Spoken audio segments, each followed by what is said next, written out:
নমস্কাৰ ছাত্ৰসকলক স্বাগতম জনাইছোঁ আছাম টিচি ইউটিউব চেনেললৈ। মই যে আপোনাৰ মাজলৈ লৈ আহিছোঁ ক্লাছ 7ৰ সমাজ বিজ্ঞানৰ প্ৰথম লেচন অৰ্থাৎ ভূপৃষ্ঠত সময় গণনা নামৰ প্ৰশ্ন উত্তৰ শুনি। যদি আপোনালোকে মোৰ চেনেলটো ছাবস্ক্ৰাইব কৰিব যাতে আগলৈ এনেকুৱা ধৰণৰ ভিডিঅ' পাই থাকে, তাৰ আশা কৰি মই যে ক্লাছটো আৰম্ভ কৰিছোঁ। নমস্কাৰ। কুৱেশ্যন নম্বৰ 1, চমু উত্তৰ দিয়া। ক, দ্ৰাঘিমা ৰেখাৰ সৰ্বমুঠ সংখ্যা কিমান? উত্তৰ, দ্ৰাঘিমা ৰেখাৰ সৰ্বমুঠ সংখ্যা হ'ল 360ডাল। খ নম্বৰ, ভাৰতীয় মান সময়ৰ দ্ৰাঘিমাংশ কিমান? উত্তৰ, ভাৰতীয় মান সময়ৰ দ্ৰাঘিমাংশ হ'ল ভাৰতবৰ্ষৰ প্ৰায় সোমাজেদি যোৱা 82.30 পূব দ্ৰাঘিমা ৰেখা। গ নম্বৰ, পৃথিৱীৰ নিজ মেৰুদণ্ডত এপাক ঘূৰিবলৈ কিমান ঘণ্টা সময়ৰ প্ৰয়োজন? উত্তৰ, পৃথিৱীৰ নিজ মেৰুদণ্ডত এপাক ঘূৰিবলৈ 24 ঘণ্টা সময়ৰ প্ৰয়োজন। গ নম্বৰ, পৃথিৱীৰ নিজ মেৰুদণ্ডত এপাক ঘূৰিবলৈ কিমান ঘণ্টা সময়ৰ প্ৰয়োজন? উত্তৰ, পৃথিৱীৰ নিজ মেৰুদণ্ডত এপাক ঘূৰিবলৈ 24 ঘণ্টা সময়ৰ প্ৰয়োজন।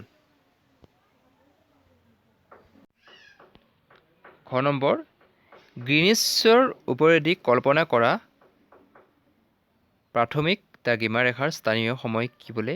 উত্তৰ, গ্ৰীনিছৰ ওপৰেৰে কল্পনা কৰা প্ৰাথমিক দ্ৰাঘিমা ৰেখাৰ স্থানীয় সময়ক গ্ৰীনিছ মান সময় বোলে। ঙ নম্বৰ, কৌণিক দূৰত্ব জোখাৰ একক কি? উত্তৰ, কৌণিক দূৰত্ব জোখাৰ একক হ'ল ডিগ্ৰী। 2 নম্বৰ, খালী ঠাই পূৰ কৰা। ক নম্বৰ, পৃথিৱীৰ পৰিধিয়ে কেন্দ্ৰত 360 কোণ কৰি থাকে। খ নম্বৰ, দ্ৰাঘিমা ৰেখাৰ মান বা জোখাক দ্ৰাঘিমাংশ বোলে। গ নম্বৰ, প্ৰাথমিক দ্ৰাঘিমা ৰেখাৰ কৌণিক দূৰত্ব 0° দ্ৰাঘিমাংশ। ঘ নম্বৰ, মধ্যাহ্ন সূৰ্যৰ পৰা পূবফালে 15° আঁতৰত থকা ঠাইখনত এটা বাজিব।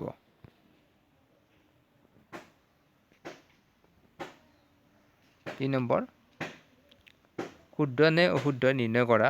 ক, পৃথিৱীৰ আহ্নিক গতিৰ ফলত পশ্চিমৰ ঠাইসমূহ পূবতকৈ আগতে সূৰ্যৰ সন্মুখীন হয়। অশুদ্ধ।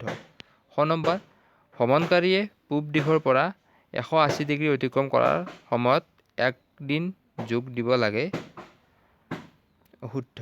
গ নম্বৰ, কোনো এখন ঠাইত নিশা 12 বাজিলে ঠাইখনৰ এটা দিন শেষ হয় আৰু অন্য এটা দিনত আৰম্ভ হয়। শুদ্ধ।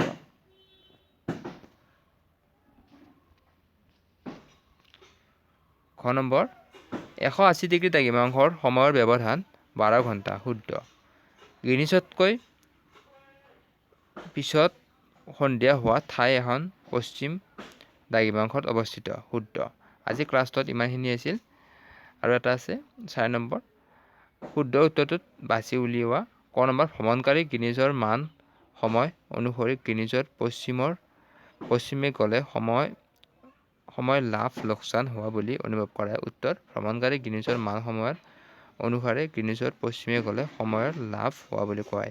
আজি ক্লাছত ইমানখিনি। নেক্সট মই আৰু এটা পাৰ্ট দিম। সেই পাৰ্টত বাকী কুৱেশ্যন দি দিম। সকলোৱে চাব, তাৰে আশা কৰি মই যে ইমান এটা কৰিছোঁ। নমস্কাৰ, জয় অসম।